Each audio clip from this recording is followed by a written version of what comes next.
അത്ഭുതം കഥ പറയാം. വെള്ളം രണ്ടായി പിരിഞ്ഞ കഥ.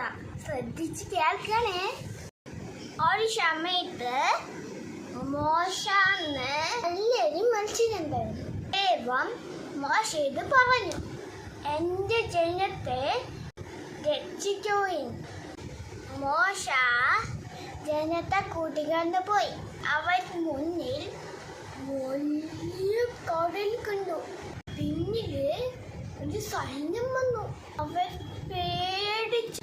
മോശ പറഞ്ഞു, ആരും പേടിക്കണ്ട, ദൈവം നമ്മുടെ കൂടെ ഉണ്ട്.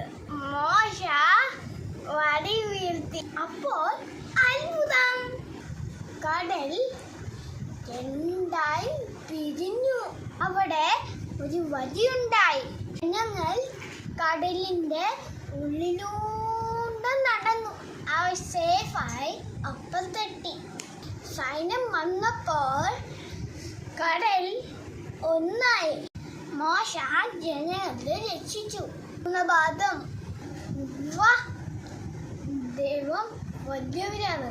നമ്മളും ദൈവത്തെ വിശ്വസിക്കണം. ദൈവം ഏത് അടഞ്ഞ വഴിയിൽ തുറന്നു വരും.